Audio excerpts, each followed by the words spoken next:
Hey guys, today we're doing a really cool and fun experiment comparing super soil to regular Pro Mix, and we're gonna see what the results are. I know there's a lot of people that just use straight Pro Mix. They don't add any nutrition into the soil, and one of my goals in doing education work for the microgreens industry is to teach people how to grow the best and highest quality microgreens. And often it's pretty cheap to do that. So we're gonna break down the cost of making a super soil. We're gonna show you the results comparing super soil and regular Pro Mix. And we're gonna do a taste comparison, a yield comparison. This is gonna be really exciting, really fun. So stay tuned, let's get right to it.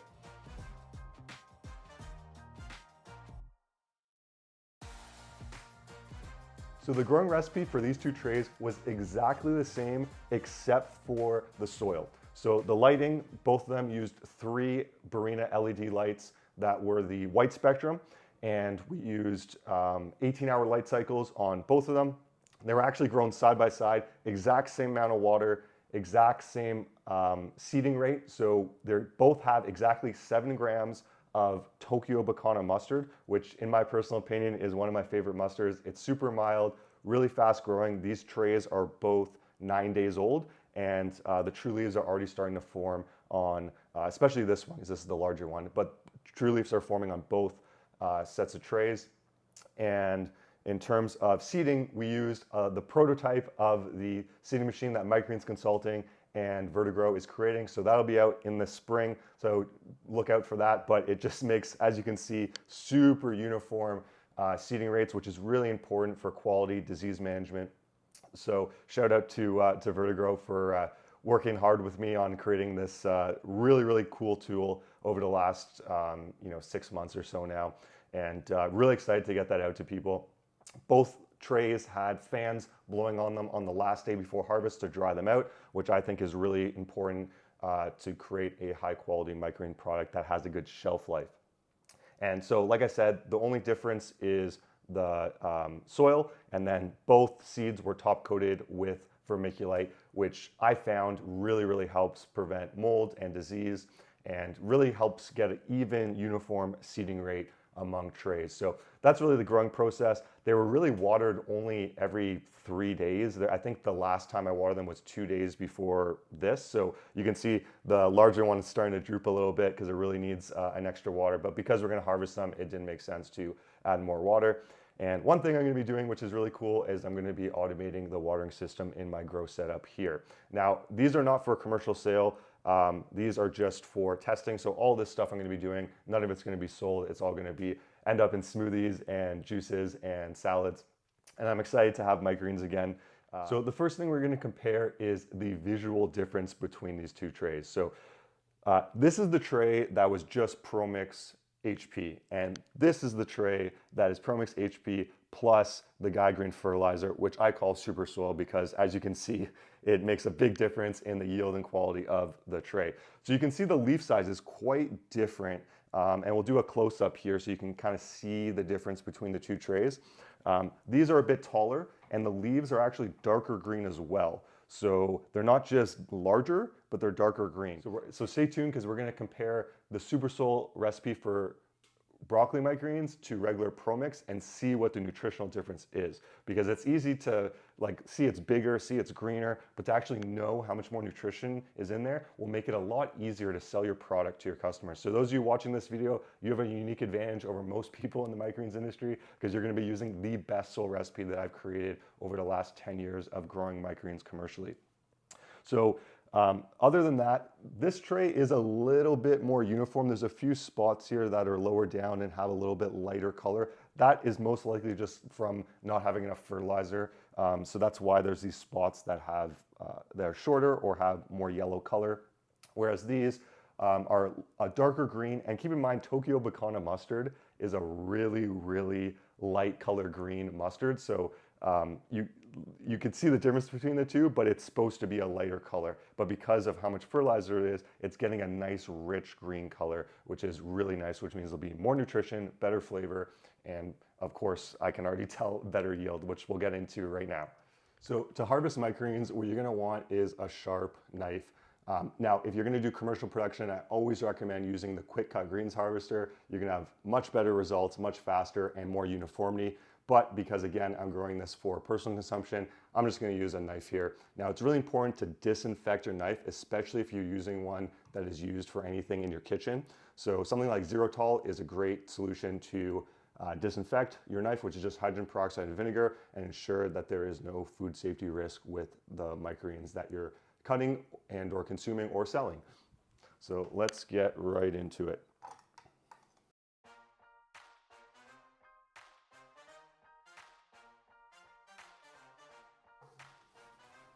So as you can see, we got a pretty good harvest for this one tray. So now we're going to cut the tray of Tokyo Bacana mustard grown with Supersol, and let's see what the yield difference is.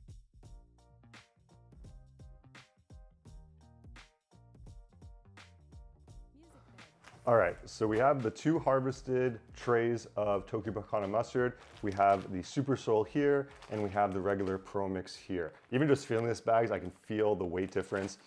It's pretty extraordinary, the difference between the two. So we'll get into the numbers in a few minutes. If anyone is interested in finding out how to grow microgreens like this, we have a completely free growing guide on our website at microgreensconsulting.com, or you can check out the show notes below and get the link to that, and definitely download it. It's totally free and has the full recipe for the Supersol in there, along with so much more super valuable information that I really want to share with the microgreens community. So next we're going to do a taste comparison to see what the difference between the regular Pro Mix and the Supersol is. So obviously this is subjective, and I obviously have a bit of a bias, so we got to keep that in mind here as we're doing this process. And also keep in mind that I see here the stems are a little bit longer than I would like on the Supersol blend. They were just so much taller, and I didn't realize as I was cutting them how much that they're not a huge difference, but enough of a difference that some of the yield is going to be stems. So just keep that in mind there. If you cut the whole tray all the way to the bottom, there would be even a bigger substantial difference between the two. And you can see I cut them pretty high up here. So it's not necessarily that I cut them really long, just that, you know, I have pretty high standards when it comes to microgreens. So let's do a taste test of these guys first.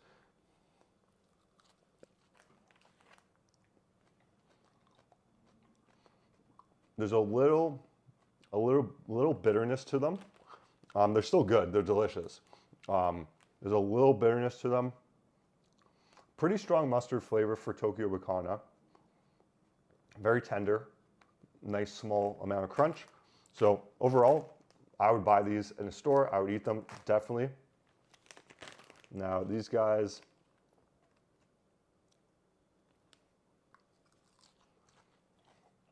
wow. So these are much crunchier, first off, is the first initial reaction compared to the Pro Mix. The flavor is a lot more mild, which is really interesting. There's a slight little bit of initial saltiness that comes in. They're much more mild. So overall, crunchier and more mild is the best way to put it, which my guess is that these are going to be much higher in minerals and vitamins. And these, surprisingly, I think might actually be higher in certain phytonutrients or antioxidants because the plants are so stressed out, they're trying to survive. So you can taste how much healthier these plants are because they're not bitter. So anyone that's ever had lettuce, you know that when you eat lettuce that is not that healthy or stressed out, it gets really bitter. So whether it's flowering or it's just in a very dry environment, in a very hot environment, it'll often get bitter. And it's the same thing that's happening here, is that these ones are a little bit stressed because they're not getting as much nutrition as they need. And if you've never tasted Supersol microgreens, then you would have no idea how much better and more vigorous, obviously, and how much crunchier they can actually taste, because in my opinion, these are getting to the plants closer to their genetic potential. So flavor-wise, obviously, of course, keep in mind I'm biased, but I think the Supersol is much better flavor. Unless you're really trying to go for a strong mustardy flavor, which there's lots of other mustards that you can grow, but Tokyo Bacana is supposed to be a very mild mustard. So from a taste comparison, these hands down win. I'll still eat these, But if I had the choice, which I do in this scenario, I would definitely eat these over the regular ProMix microgreens. And again, that was the only variable that was changed, was the soil. All right, so now is, in my opinion, the really fun part, which is breaking down the numbers and seeing how this impacts your business by using a super soil versus using a regular ProMix soil. Now, of course, there's certain intangibles like the quality. If you sell this product to consumers or retail stores or restaurants, they're gonna taste the difference and they're gonna try from the next guy, be like, I'm gonna buy this one because it is a much better quality product. So there's certain things like that that the numbers can't really exactly show, but will have a really big impact. So, but obviously we can't, those are intangible, so we can't really make those quantifiable. So we're gonna talk about just the pure numbers, which is gonna be mind-blowing to you guys, so definitely stay tuned to this. So we got 190 grams here in the ProMix HP, just regular soil. In super soil, we got 240 grams. So right off the bat, that's 26% more of product per tray. Now this is per tray, and this crop took 9 days, 2 days in germination, so you get 52 crops a year. So you're talking about 26% extra yield every single time you grow this, 52 weeks a year. So that adds up a lot really fast. Just that alone is kind of mind-blowing, but we're gonna get even deeper into the numbers here. So if you sell 60 grams of microgreens for $6 retail, because this is a more premium microgreen. This isn't like a pea shoot, so you're gonna have a smaller unit size. So if you're selling direct to consumer, let's just say as an example, you're selling $6 retail for 60 grams of this product. So with this, you will make $19 per tray. Still pretty good. I think that's pretty good number, especially for a more premium product. That's great. Now for the super soil microgreens, you're gonna be making $24 per tray. So you're talking about $5 extra per tray per week over a year alone is a mind-blowing difference. Now, you might say, okay, well, yeah, you're making $5 more, but how much more does it actually cost to grow a tray of super soil versus ProMix HP? Now, this is where the numbers start getting really crazy. So a regular tray of ProMix in my local area, a bale costs $45 for ProMix HP, which is the non-organic soil, which is what I used here. Not because I'm a huge proponent of going non-organic, but because most people used it. So I want to show people what they're actually using and what they can add in to get the bigger benefits. So it costs roughly 90 cents per tray of ProMix in my area. So this tray costs 90 cents worth of soil.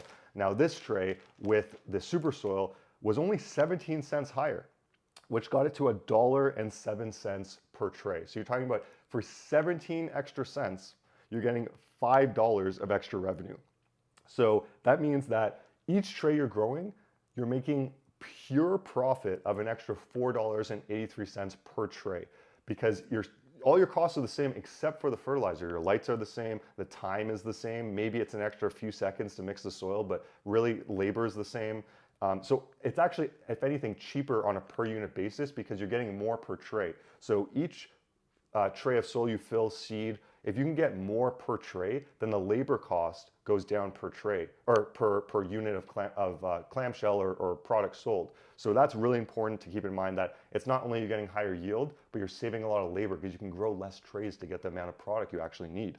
So pretty much you get $4.83 of pure profit extra per tray. If you're growing 100 trays per week, which is not uncommon in the microgreens industry, there's tons and tons of farms that do that, you're getting an extra $483 of profit per week using this soil recipe. And if you're doing 1,000 trays per week, which I know is, most farms aren't getting there, but as the microgreens industry grows, there's a lot more people that's doing 1,000 trays per week. So you can make an extra $4,800 per week by using super soil versus regular ProMix HP if you're growing 1,000 trays per week. And that's per week. So keep that in mind. So now this number I think is the most staggering out of all of them, which is the return on investment. So obviously you're making an investment. You're switching your production system, or if you're a home grower that just wants to grow it for fun, you have to pay for the input, the fertilizer to get the super soil recipe. So what is that return? So you're getting an extra $4.83 in profit. It cost you 17 cents to grow that tray, or to get the fertilizer in the tray to make the super soil. So the return on investment is 2,941%. I'm going to repeat that because it's crazy. 2,941% return in pretty much 9-day growing cycle. So in 9 days, you're getting a 2,941% return on your investment. Now, I've heard of, Bitcoin, has been going up like crazy, and the whole bubble with real estate and all these things that are going on.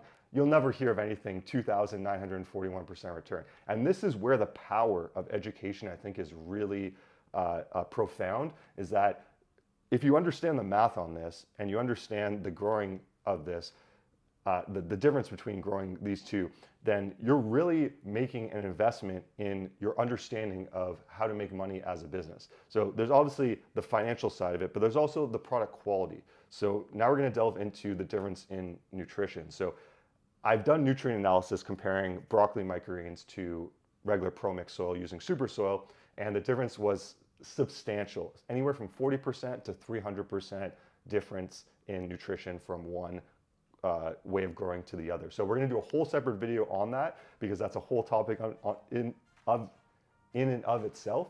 But keep in mind that you want to be able to grow the best quality product. It'll make it easier to sell. It'll make it more nutritious for people, so you're feeding people better quality food, and that costs 17 cents. And the return is, like I said, insane just from a financial perspective, but there's all the other benefits. So we're gonna talk about those in other videos, but I hope you guys enjoyed this video. And again, if you wanna see the full recipe for the super soil, along with a whole bunch of other free information, go to microgreensconsulting.com or check the links in the description below. Hope you guys enjoyed this video, and we'll see you on the next one.